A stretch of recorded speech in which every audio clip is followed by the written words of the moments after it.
Começa agora o Mabcast, o podcast da Mitsubishi Electric. O crescimento da automação industrial resultou numa grande demanda de suporte técnico que vai muito além do helpdesk, da resolução de um problema pontual de um cliente. Hoje abrange treinamentos e manutenções presenciais e remotas. Saiba mais sobre o assunto neste episódio do Mabcast.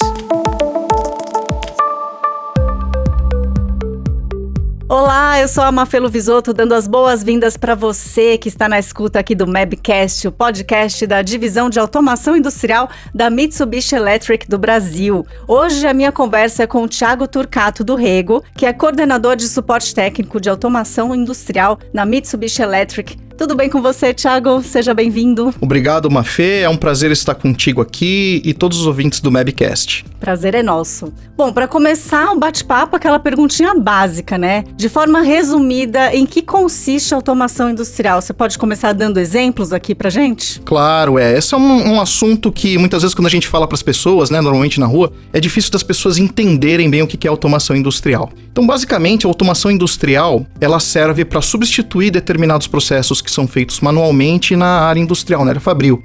Então, para te dar um exemplo, imagina alguém que produza cremes, por exemplo, né? E precisa colocar etiquetas nesses cremes. Então, essa atividade poderia ser feita manualmente por um operador que pegaria cada um dos cremes e colocaria etiquetas. Mas é uma atividade repetitiva, muitas vezes o funcionário acaba tendo algum tipo de lesão. Então, nesse momento, é interessante você aplicar uma automação industrial com o objetivo de melhorar a qualidade, evitar essas situações de problemas de saúde com o funcionário e também a questão de velocidade de produção também, que acaba sendo maior com automação industrial. Então, basicamente, é você colocar sistemas computadorizados, você colocar todo um sistema eletrônico ali para substituir o que seria uma operação repetitiva, uma operação que poderia ser feita por uma máquina, não necessariamente por um humano, que é um ser muito mais inteligente, né? Não sei, igual aquele filme do Chaplin, né? O Tempos Modernos, que ele fica apertando os botões Exato. E aí leva isso pra vida.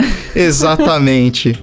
Bom, hoje a gente está num mundo cada vez mais automatizado, né, como você mesmo falou, e em 2016 foi criado o Índice de Automação do Mercado Brasileiro e foi constatado o crescimento de 7% até 2020, quando começou a pandemia do novo coronavírus. O suporte técnico na área acompanhou aí esse crescimento? Queria saber como é que ele evoluiu ao longo dos últimos anos. Com certeza ele acompanhou, porque a automação industrial é uma área muito técnica e que ela demanda esse suporte técnico, né? Diferente de você comprar uma televisão, que você vai lá, fuça os botões e faz a televisão funcionar. No caso da automação industrial, não. Ela exige realmente um conhecimento mais profundo, a questão de programação, a questão de parametrização dos equipamentos para obter o resultado que você espera. Então, certamente acompanhou esse crescimento, se não é que aumentou mais em relação ao que cresceu a automação industrial, pela demanda de pessoas em mais conhecimento nessa área, na medida em que as indústrias precisaram de mais profissionais para isso. Então, certamente aumentou pelo menos esse 7% ou até mais, viu, Mafê? Então a gente pode falar que teve mais benefícios que prejuízos? De maneira geral, sim. Mais benefícios do que prejuízos aí, sim. E o que a gente pode falar, assim, sobre o que a pandemia trouxe exatamente, assim, para o setor de automação industrial? Que atividades que foram prejudicadas? Porque a gente sabe que teve os benefícios, mas outras também tiveram prejuízo, né? No começo mesmo, muitas indústrias ficaram paradas. É verdade. Então, algumas indústrias, que nem a indústria automobilística,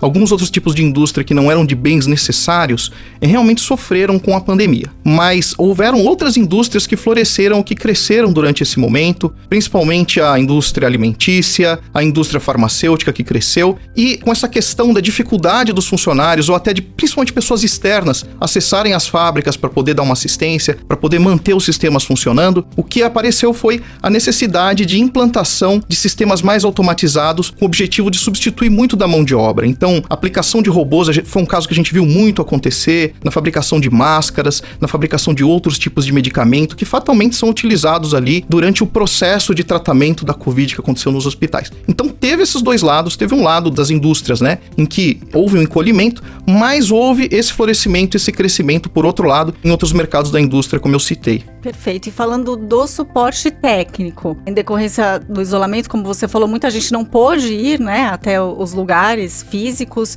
então novas formas de comunicação acabaram sendo normalizadas, né, videochamadas, treinamentos online também. Como isso isso se deu no setor de automação industrial, que a gente sempre viu essa importância grande de estar in loco, né? É verdade. A diferença, assim, se a gente pensa em sistemas, a automação industrial tem a ver com computadores e etc. Se a gente pensa no helpdesk tradicional, aquele de uma pessoa que usa um computador, você consegue quase que 100% fazer ele remotamente. Então, chama um helpdesk, ele faz um acesso remoto à sua máquina e resolve o seu problema quase na maioria das vezes. No caso da automação industrial, como existe a presença física, a parte de produção, sai um bem dali no fim das contas, né? Então, essa questão da presença física de alguém ali junto aos equipamentos é algo muito importante. De qualquer forma, houve uma transformação porque parte do que é feito no suporte da automação industrial pode ser feito sim remoto, através de um acesso de computador, mas não completamente, falta essa parte física, né? Então, o que foi feito durante a pandemia foi de que essa parte do acesso remoto foi ampliado na medida em que houve mais investimento nos equipamentos para acesso remoto, adaptação das indústrias a essa nova realidade e dos técnicos também que prestam assistência. Mas não podemos prescindir da pessoa que fica do outro lado, né? Então, só para te citar um exemplo, a gente teve um caso de uma solicitação da Mitsubishi Electric da Índia que a gente prestasse assistência a um cliente que comprou uma máquina lá na Índia e trouxe aqui para o Brasil. Então era preciso fazer uma modificação naquela máquina, seria necessário que um técnico se deslocasse até o local onde estava instalada a máquina, mais 1.000 quilômetros, e no fim das contas a gente acabou chegando num acordo aí que foi um benefício tanto para a empresa quanto para nós, de que nós fizemos parte remota e nós contamos com uma pessoa que foi treinada do outro lado para poder fazer essa parte física que era necessário para se completar. Então você vê que na medida em que o coronavírus avançou, a pandemia avançou, houve essas adaptações. Ainda não é possível prescindir 100% da presença física, a gente sempre tem que ter alguém do outro lado, que não seja o técnico que está prestando assistência, mas alguém que auxilie o técnico, e isso não tem muito jeito, né? Então, basicamente, foi esse o processo que aconteceu durante a pandemia. Mas isso ao longo dos anos já vinha acontecendo. A pandemia veio para acelerar esse processo? Exatamente. Já existia esse movimento, já existiam ferramentais que estão sendo desenvolvidos no mercado, por exemplo, a utilização de óculos virtuais, para que o cliente colocasse o óculos, apontasse para um determinado ponto da máquina e o técnico do outro lado visualizasse o que está acontecendo. Só que são recursos que ainda são muito caros, né? Houve uma facilidade você usar muitas vezes um celular para fazer uma filmagem em substituição, por exemplo, a algo muito tecnológico como esses óculos, mas é fato que esse processo que já vinha acontecendo em função das novas tecnologias, ele só se acelerou em função da impossibilidade das pessoas se encontrarem presencialmente ali para a resolução de problemas. Você acha que no Brasil existem profissionais qualificados no setor de suporte técnico? Como que está essa demanda e precisa encontrar profissionais em outros lugares? Tem um campo fértil aí? Então, esse é um grande problema. O Brasil, durante muito tempo, ficou com a reserva de mercado, né, até os anos 90 ali, e isso daí acabou, de certa forma, impactando no nível de automatização comparado a outros países do mundo, né? Então, isso acabou impactando também a área de educação. Então, o que a gente vê, muitas vezes, os profissionais um pouco mais antigos, eles têm que se preparar um pouco melhor para esse mercado que está em constante evolução e cada vez mais rápido. Então, o que acontece no Brasil hoje, o movimento que acontece no Brasil é que muitas universidades, muitas faculdades estão investindo pesado em colocar equipamentos mais tecnológicos dentro dos seus laboratórios para que tenha uma formação de profissionais preparados para o mercado. Mas ainda assim a quantidade de profissionais que é formado é inferior à demanda da indústria. Então esse é um problema que fatalmente acontece, e a outra coisa, os profissionais que já estão no mercado e não estão preparados. Então eles têm que acabar recorrendo a cursos adicionais para poder se atualizar e poder participar de forma efetiva daquilo que as indústrias precisam para esses tipos de profissionais. E assim, conforme as coisas vão evoluindo, as universidades têm que evoluir também, e às vezes não está preparada para atualizar as matérias, né?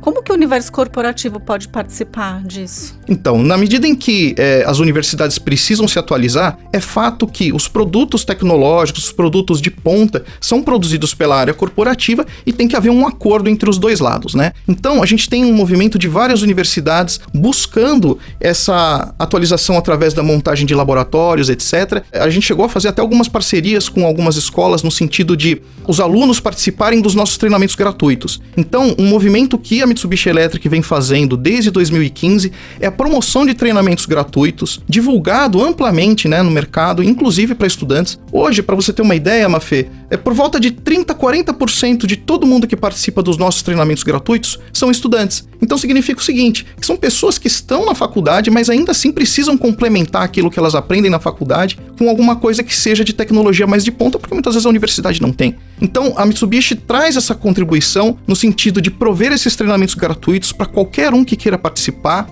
Nós começamos esse movimento através de treinamentos presenciais, então o pessoal ia lá. Isso foi um outro ponto importante que mudou bastante na pandemia. Então, com a pandemia, acelerou-se o processo de nós criarmos outros tipos de mecanismos de treinamento, treinamentos online. Começamos com treinamentos online com salas fechadas, um instrutor participando e alunos do outro lado, né? Na medida em que isso daí foi avançando e o pessoal não tinha disponibilidade de um certo horário, a gente via essa dificuldade, então foi investido numa plataforma EAD. Então, juntamente com o pessoal da Mitsubishi Electric de marketing e comunicação, a gente fez uma parceria no sentido de prover treinamentos EAD em que a pessoa poderia participar a hora que quisesse, com vídeos gravados, e inclusive fazendo uma prova, né, para ela verificar se aquilo que ela aprendeu realmente ela conseguiu absorver e ter um certificado. Então isso é muito legal. Muitas pessoas publicaram certificados no LinkedIn, no Facebook, muito orgulhosas de terem participado do treinamento, agradecendo, que para nós é um grande orgulho também, e a gente fica muito feliz com essa contribuição que a gente dá para a sociedade. E sabe o que é interessante? Essa área de tecnologia, parece que os profissionais, os alunos, eles absorvem muito mais, né? Porque já é parte do cotidiano dessas pessoas, né? É verdade. Quando eles participam, eles já sabem mais ou menos quais que são os gaps, quais são os buracos daquilo que ele precisa aprender. Então, muito do todo eles já conhecem. Falta aquele pedacinho, né? Aquele detalhe que ele às vezes não conhece e que com treinamento vem a completar o seu conhecimento para um bom desempenho de trabalho. E é legal que é um ganha-ganha, né? Com relação aos alunos. Então, a empresa vai se beneficiar porque está formando ali estudantes capacitados para, de repente, fazer parte do time, e os estudantes também já estão ganhando conhecimento e vão ter uma oportunidade de trabalho futuramente. É isso aí, Mafê. Então, é fato que esses potenciais profissionais que saem da universidade e vão para o mercado de trabalho, no futuro, eles tendo conhecido a Mitsubishi Electric, toda a estrutura, os nossos produtos, eles vão lembrar disso no mercado de trabalho, e também é uma oportunidade de nós aplicarmos os nossos produtos e contribuir para a indústria brasileira com a tecnologia que a gente traz para o Brasil. Muito bem. E a gente está falando bastante de aluno, mas na verdade o fabricante está criando conteúdos didáticos, né? Fazendo esses cursos de capacitação também para parceiros e clientes, né? É verdade. Como a gente tem muitos produtos que têm muitas vantagens e detalhes que auxiliam as indústrias promoverem crescimento de qualidade, crescimento em termos de produção, então o que acontece é que esses canais precisam estar preparados e conhecendo bem o produto para poder oferecer o melhor que eles têm para os seus clientes. Então esse treinamento é muito importante para que esses parceiros sempre ofereçam e possam divulgar aquilo que é melhor para o mercado no sentido de melhor aproveitamento possível dos produtos. Então o treinamento dos parceiros e dos clientes é muito importante para que eles conheçam no detalhe o produto e não fiquem naquele conhecimento superficial de que é o geral do mercado. Explorem realmente o que o produto tem de melhor em seu próprio benefício. Muito bem, tenho certeza que quem está aqui nos ouvindo já mudou completamente a ideia do que é um suporte técnico atualmente. Creio que sim, Mafê, com certeza. E como que você imagina aí, com relação a melhorias na área de automação industrial e suporte técnico nos próximos 10 anos, mais ou menos?